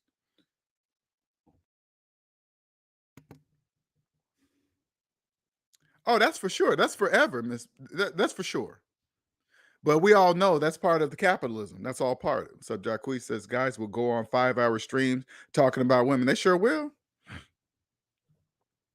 That that blows me away, especially for the young dudes. When I see them talk about women here and in other countries for 5 hours, and at the same time they be talking about fuck bitches. What? Okay, then why are you talking about them? Why are you taping them? Why are you filming them? Why are you talking to them on camera? And look at it's like it's bananas. When I go to when I go to some of these channels and they're making these videos in other countries, I know you're paying for that. The way that woman looks and the way you look, you're paying for that. But guys that pay for it and film it, they don't think it's a big deal. You don't think it's a big deal that you're paying for pussy? Really? And you're putting it on camera? Are you serious? That's a problem.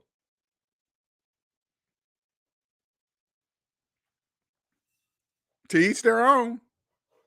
Never have, never will, never in a million years would I ever do that, ever. That didn't even cross my mind when I was a young man, a teenager. That didn't even cross my mind. I remember one time when I first turned 18, I remember going to the strip club. I remember going there. 18, regular grocery store job, making, especially back then, I was probably making $6, $7 an hour or some stupid nonsense, right? And then my friends were like, hey, we're 18, man, we can go to strip club. I was like, hell yeah, we're gonna go see some naked women, because that's what you're taught when you're a programmed, unconscious kid. And then I went to the strip club. I was like, oh, cool, man. You see the women dancing on stage, and then you can get lap dances. I was like, cool, I'm gonna get me a lap dance. And back then, the lap dance was like $20. She came, sat on my lap, did a couple grinds and whatever, and they shortened the song too. The song is short, and she was like, okay, thank you. That was $20. I was like, what? I said, I kid you not, back then I calculated that $20. I was like, wait a minute. I said, wait a minute. It took me 3 to 4 hours of work minus taxes to earn that $20, and I just lost it in 2 minutes. Guess what happened? I never went to a strip club again. Never again. I said, no more. No. And what do I get? I get aroused and sent on my way. I said, nope. I was jealous of the strippers. I was like, you guys make how much for 2 minutes of dancing on me? I was like, hell no. I said, I'm doing it wrong, obviously. LJ, some young lady at the gym is getting her wedding financed. I heard the bill was upwards of 70,000. Makes me less impressed with her blacked out Audi Q7. Right. You know, so crazy. When you see guys do that kind of stuff to impress their woman, they don't really understand that now they're setting a bar. The woman now she now expects that life always. Always. She expects that life always. What's he going to do when he can't? What's going to happen when he can't provide that life anymore? Divorce. What do you think of trade lines and a $4,000 secured credit card to improve credit? Those items are for debt slaves. Okay, those are for debt slaves, and this is why. So let's go straight to the secured credit card. Okay, and I want you to, I'm gonna tell you from a different perspective. Okay, so you can really understand what a secured credit card really is and what it does. Okay, now follow me. You got $4,000 cash in your hand. You're going to take that money to the bank and give it to them. They're going to, in return, give you a piece of plastic for $4,000 cash. Then they're going to charge you an interest rate for you to spend your own money at stores and everything. And then on top of that, not only are they going to charge you an interest rate on your own money, they're going to loan out your $4,000 to other people just like you. And then they're going to charge you an interest rate for you to use your own money, all so you can improve your credit score. You already have the money in your hand and you're about to give it to them. That's what a secured credit card is. Trade lines are also for debt slaves. Trade lines, from what I understand, but I just know it's debt slave stuff, where they take somebody with good credit and then they marry them with a person with bad credit. Put the person with bad credit on the person's credit report that has good credit. Let me explain something to you why that's for debt slaves, okay? There is never in a million years would I put a debt slave anywhere near my credit report for anything. There is no way in the world I would put a debt slave on my credit report under any circumstances. The reason why trade lines exist is because there are a whole bunch of people with high credit scores, but deep debt. People with low credit scores because they just have messed up their credit bad. Both need money. The person with bad credit needs money, and the person with good credit needs money. So the person in the middle, he says, hey, I'm going to charge the person that's deep in debt for the trade line, whatever. He's going to pay the person with high credit score and deep debt, because the person with the high credit score is in deep debt. So they need what? Money. So they're going to do it because they think they're getting paid. The only reason why it's married because both of the people in good credit and bad credit are what? In debt. That's why they're able to marry two people. But when you have no debt and you have good credit, there is no way in a million years that you would put a person with bad credit on your credit report for any amount of money. Does that make sense, Charles? What do you do if your credit is low, but you want to build it up so you can eventually rent your own place? Need good credit for well, this is what I strongly suggest, okay? Keep one credit card. I have one credit card that I use every month, okay? This credit card maintains that I pay off every month, and it maintains my credit score, okay? And when you go rent a place, you got to remember, you are debt-free. That means you have money. So now you can walk up to a rental office, and I guarantee you 99% of the rental office will not turn you down if you offer this. You walk into the rental office, remember, you're debt-free with money in the bank.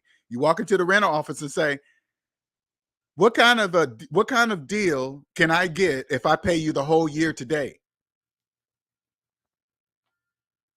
If I pay the whole year of rent right now, what kind of deal can I get? I guarantee you'll get at least a month off of rent. There's not many people. They're not going to worry about, well, they probably still run your credit to see if you're going to tear their place up. But if you ain't got if you got good credit and you offer that pay with you don't have any collections of old places and rent, they're going to take that deal. And that means you're going to have a better deal than anybody in the whole complex. You have now, this is what I'm saying. This is what happens when you own yourself. You go up to a complex, tell them you'll pay out the whole year today. What kind of deal they get? They'll say, hey, we'll knock off a month. We'll knock off a month for you doing that. That means you have now lowered your monthly rent. Lower than everybody else in the complex that's paying month to month. That's called phantom income. What's up, Andre? That's called phantom income.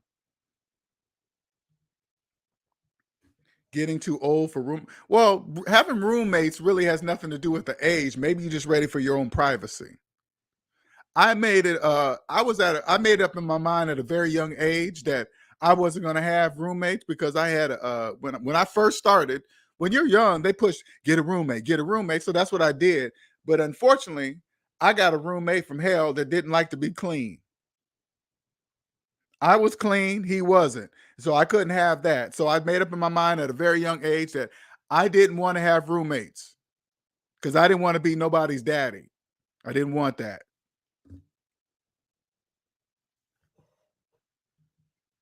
Most definitely. If the occupancy is low, you may get 2 months. Yeah, exactly. You may get 2 months. You have just like if you do that, so S&D family members can understand, that is what's called phantom income. So say like you did that and they gave you 2 months. You have now done something that 99% of the occupants in the exact same complex with the exact same rent as you just lowered yours.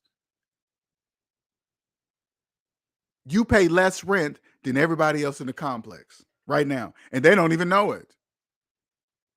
And it doesn't even matter if they know. I wouldn't tell them. I would never tell anybody that I paid my whole year's rent in advance. I wouldn't even tell them.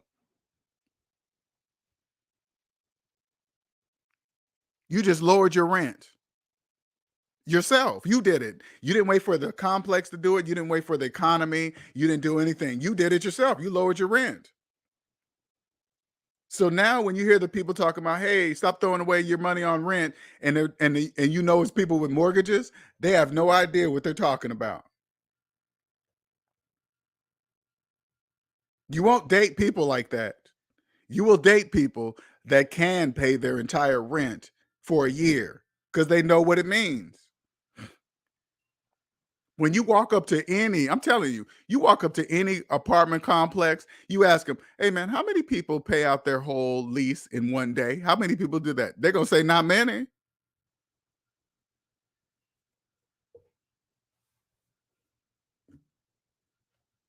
Why do you think apartment complexes have late fee policies? Because there's a lot of people being late. So if there's a lot of people being late on their monthly rent, guess what they're not doing?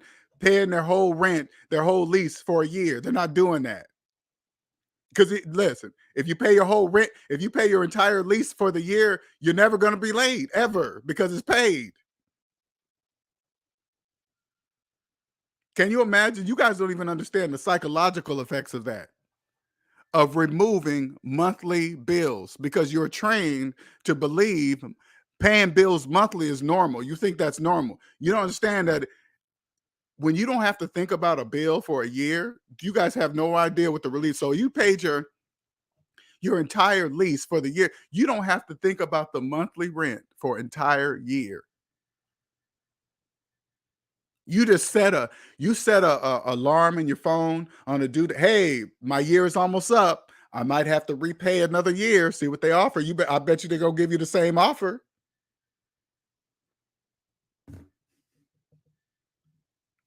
I'm 31 now, and I'm looking at myself sideways about having a roommate. I'm also extremely tidy. It's again, it's not really, the roommate thing is not a big deal because you're letting society think, oh, I'm 31. I shouldn't be having roommates. Don't succumb to that. Are you saving money? Are you financially building towards your goal? Then keep the roommate. Don't start saying if you're with a roommate who's dirty, that's different. But if you're with a roommate that pays their rent and they're clean and they do their part, I wouldn't be going nowhere if there's no problems. But if you simply want to just have your own place, that's cool too.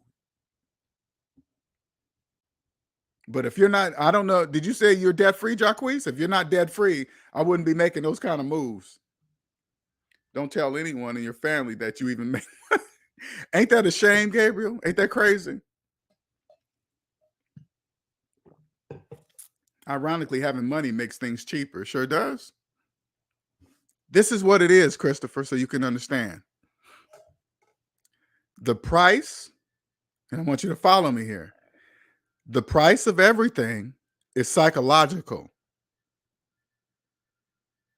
The price of everything you see only applies to people who have cash. So if you go buy let's say like you buying a new iPhone and you're buying it in cash, they total it up and they say it's this price plus tax. That price they show you is the price for cash. Okay. Debt slaves finance everything. So the price of everything only matters to people with money, not to people who finance it. It's the price of the iPhone and taxes and their credit card interest rate. So if one person finances an iPhone with a credit card and their credit card is 2%, and another person finances the same iPhone and their credit card is 26%, the price of the iPhone is different for both people, yet they both have the exact same phone, but the cost was different. That's why the price of everything only applies to people who have money. When you go out to dinner and you pay for your dinner with a credit card and the tip and everything, debt slaves financed food, dinner, and tips. They finance tips at whatever credit card interest rate they're paying. People with cash, they pay the food in cash. They don't finance food. They don't finance dinners, and they most definitely don't finance tips.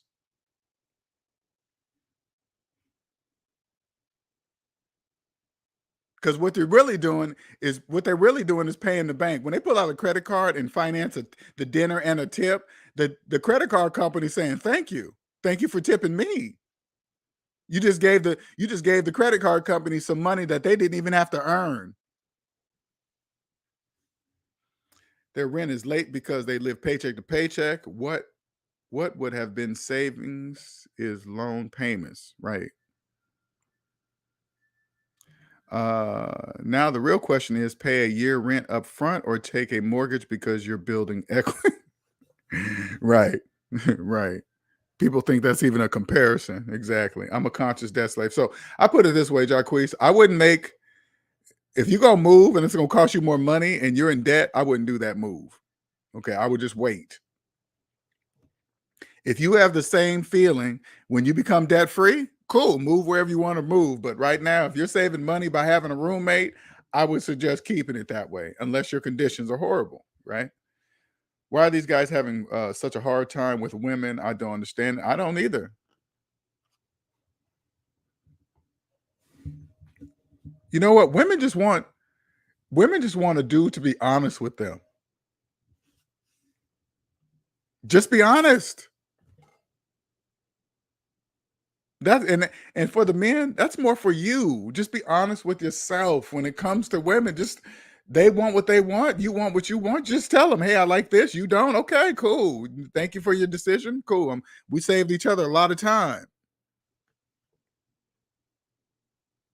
But first, you got to know what you're going to accept and what you're not going to accept. You have to know.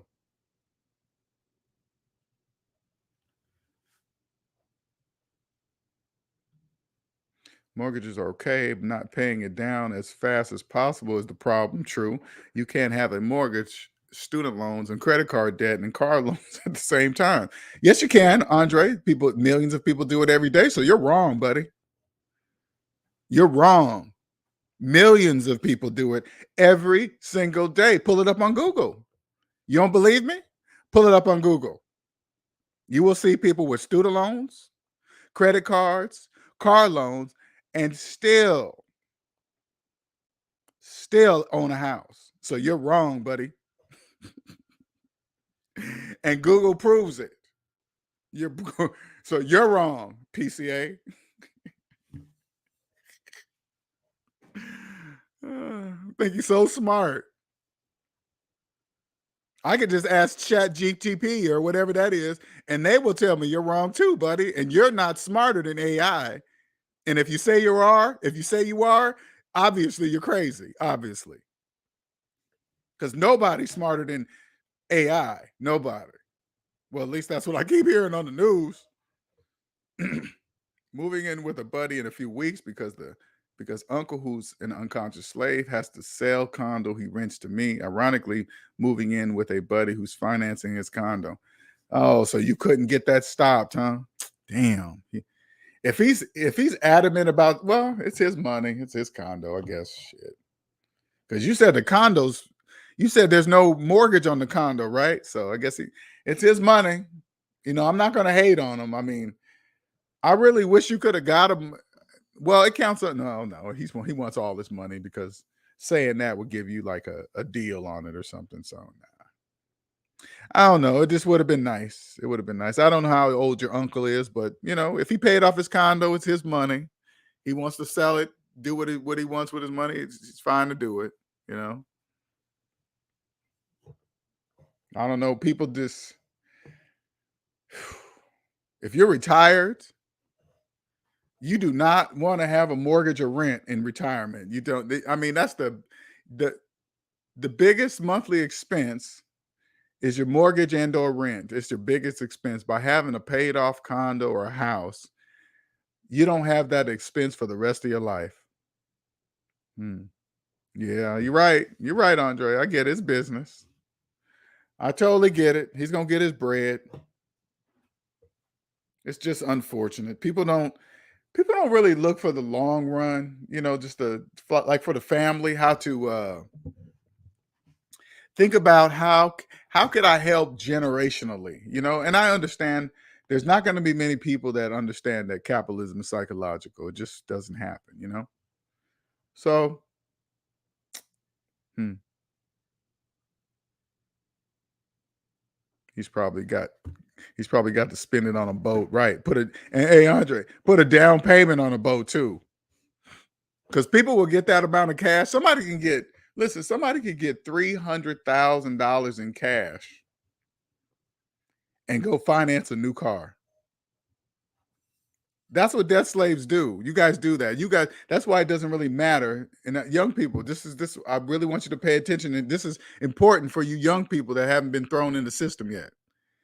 Do not date debt slaves that do things like that. Refinance the house and buy a boat, put a down payment on a boat, or you just can't. Don't tie yourself. Don't legally tie yourself to. If you're a woman, do not get pregnant by a debt slave. If you're a man, don't impregnate a debt slave.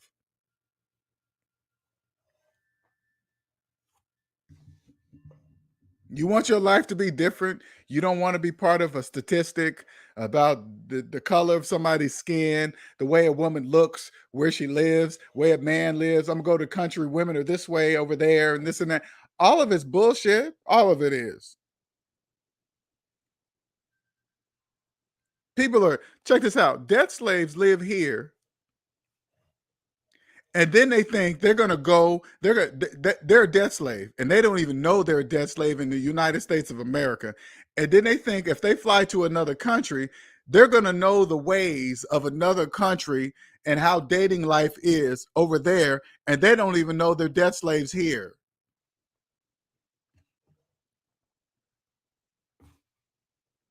That's why you don't listen to people like that. Oh man, the women are this way over there and this. Are you a debt slave? Yeah, I'm not listening to anything you're saying, especially dating.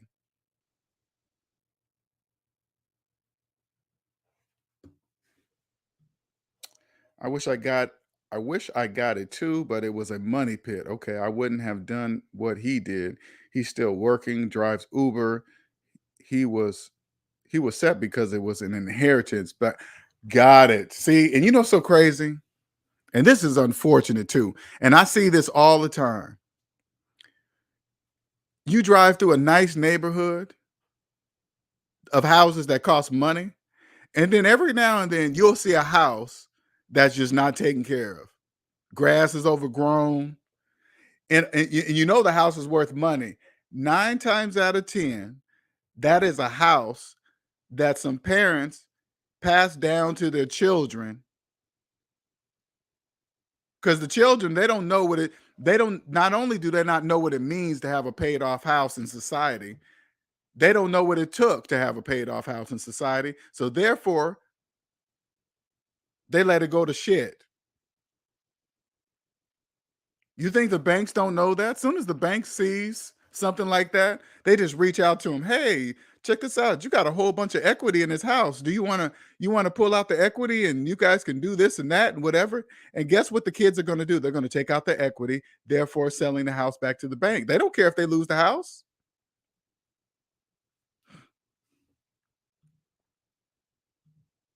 Yes, it is. The future is more individual than community. That's what our society is. It's individual.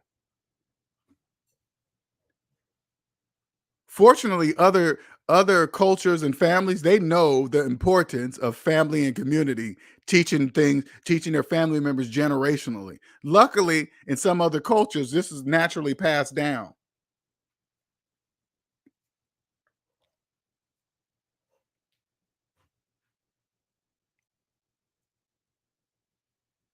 We don't have that. There's not much of that at all. The beauty is he was able to be there for as long as rent free. This is a blessing and great opportunity, especially if he has properly saved money. I hope he did. I hope he did. Shout out to HQTV for the $2 super chat. Thank you, sir. The sarcasm between LJ and Andre. The alien is funny. What's up over there in the UK, HQ? Hope things are going well.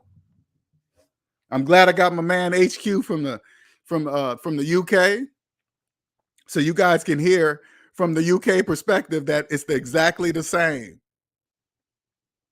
The only difference between the US and the UK is we use different money. Their capitalism, they're the same way, debt slaves, the people finance houses and cars everything's the same.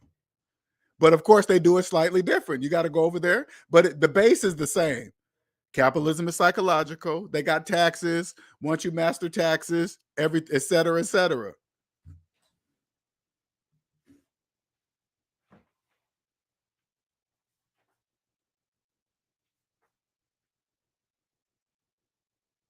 Hold on for a second. Walking in and out. Crazy. Okay, anyway. My uncle is in his mid-40s. Young, great guy, but financially not there. But I can't really talk financing a car in my 20s when I was debt-free with a paid-off 99 Honda Accord. Oh, so he's not old or anything. Okay, but that's what usually happens when people get inherited when they're not taught about money. It's a complete waste. Because imagine if you learn S&D, right, and you don't teach your children, and then you're building up all this wealth, and then you pass it to them, and they don't know nothing. The bank is going to reach out to them immediately. It's business. It's not personal. Okay. One look at your children's credit report, the bank is going to automatically say like this. Say like you leave your house and your property to your children, but they don't know capitalism is psychological. They don't understand money. Okay. You created a will. My kids get it all. They pass it to them. It's going to get switched into their name, all the records, and listen to the city, all the public information. The bank's going to get that information too. They're going to look at your children's credit report. They're going to know immediately if they're going to get that house or not. If they run your children's credit report and they see they got a whole bunch of collections and late payments, car repossessions, all I got to do is reach out and say, hey, would you like a home equity line of credit? And guess what your kids are going to do? They're going to do it. They're going to do it.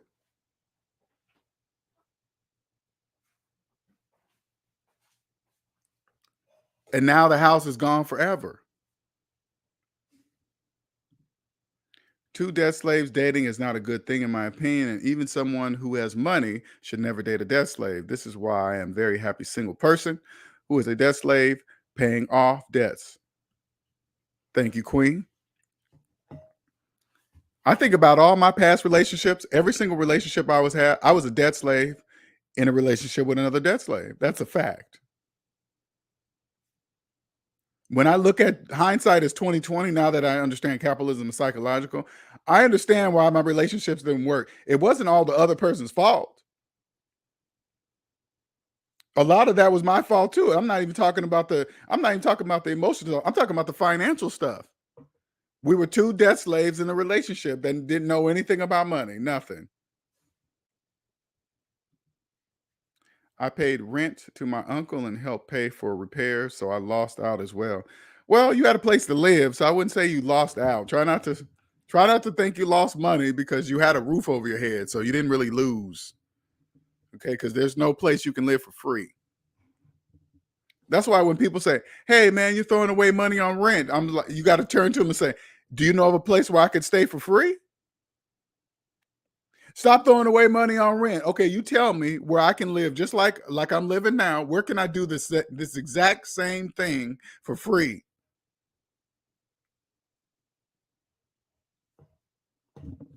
A Vulcan debt slave, by the way. Right, a Vulcan debt slave. All right. Well, I'm gonna wrap it up here, man. I'm tired. My voice is tired. I did 2 days in a row. You guys have a wonderful, wonderful afternoon. Okay. All right. Until next time. See you later.